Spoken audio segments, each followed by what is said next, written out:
ସାଙ୍ଗମାନଙ୍କୁ ମୋର ନମସ୍କାର। ସମସ୍ତଙ୍କୁ ଗୋଟେ କଥା କହିଅଛି, ଆପଣମାନଙ୍କୁ କ'ଣ ଆମର ଭିଡ଼ିଓ ଭଲ ଲାଗୁନି? ମାନୁଛି ଆମର ଟିକେ ଭିଡ଼ିଓଟା ଟିକେ ବାଗ ଆସୁନି, କିନ୍ତୁ ଗୋଟେ ଲାଇକ୍ ତ କରିପାରିବେ।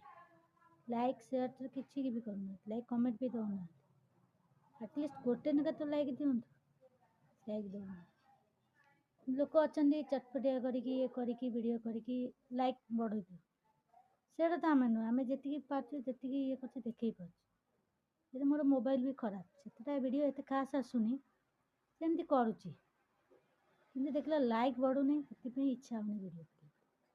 ମୁଁ କେବେ ବି ଇଏ କରିବିନି, ତ ଭିଡ଼ିଓଟି ଲାଇକ୍ ଆସିଲେ ମନଟା ଟିକେ ଖୁସି ହୁଅନ୍ତା। ଆପଣମାନେ ଗୋଟେ ଭିଡ଼ିଓରେ ବି ଲାଇକ୍ ବି ଦେଉନାହାନ୍ତି। ଦେଖୁଛନ୍ତି ଲୋକ, ବହୁତ ଲୋକ ଦେଖୁଛନ୍ତି, କିନ୍ତୁ ଗୋଟେ ଲାଇକ୍ ଦେଇପାରୁନାହାନ୍ତି। ଭାଇ ଗୋଟେ ଲାଇକ୍ ତ ଦିଅନ୍ତୁ, ବେଶୀ କିଛି ତମକୁ ମାଗୁନି, ଏତିକି ଦୟା କରନ୍ତୁ। ଆଉ ସବୁବେଳେ ସତ କଥା, ଆମେ ହେଉଛୁ ଘରର ଗୃହିଣୀ।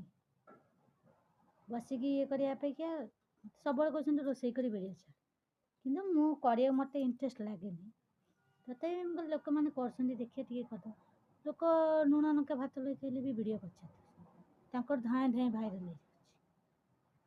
ଯାହା ବି ହଉ, ଯେତିକି ବି ଯାହାର ଯେତିକି ସମସ୍ତେ ସେତିକିରେ ଲୋକ ଖାଇକି ଭିଡ଼ିଓ ବନାଉଛନ୍ତି।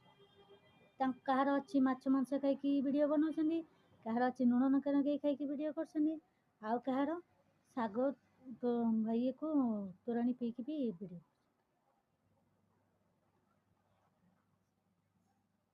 ଯାହାର ଯାହା ଇଏ ଅଛି, ଏଥିରେ କିଛି ଇଏ ନାହିଁ। କିନ୍ତୁ ଗୋଟେ ଲାଇକ୍ ଦେବା ପାଇଁ କି ଏତେ ଇଏ, ଏତେ ଭିଡ଼ିଓ କଲା ସତ୍ତ୍ୱେ ବି ଏତେ ଭିଡ଼ିଓ ତ ନାହିଁ, ମୁଁ କମ୍ ଭିଡ଼ିଓ ବନେଇ, ତଥାପି ଭିଡ଼ିଓ ଭଲ ଲାଗୁନଥିବ, ସେଥିପାଇଁ ଲାଇକ୍ ଦେବାକୁ ଭଲ ଲାଗୁନି ଆପଣଙ୍କୁ। ଯିଏ ନାଚିକି ଦେଖେଇ ପାରୁଥିବ, ଯିଏ ଅଣ୍ଟା ହଲେଇ ପାରୁଥିବ, ସେମିତିଆ ଭିଡ଼ିଓ ହେଲେ ଘୁ ଘୁ ହେଇକି ଲାଇକ୍ ଦେବ। ସେମିତିଆ ଭିଡ଼ିଓ ଆମେ କରିପାରିବୁ, କାହିଁକିନା ଯେହେତୁ ଏଠି ଆମର ବାପଘର ଶାଶୁଘର ଲୋକ ଅଛନ୍ତି, ଆମେ ସେମିତିଆ ଭିଡ଼ିଓ ବନେଇ ପାରିବୁ। ଆମକୁ ବି ସେମିତିଆ ଭିଡ଼ିଓ ବନେଇବାକୁ ଭଲ ଲାଗେ।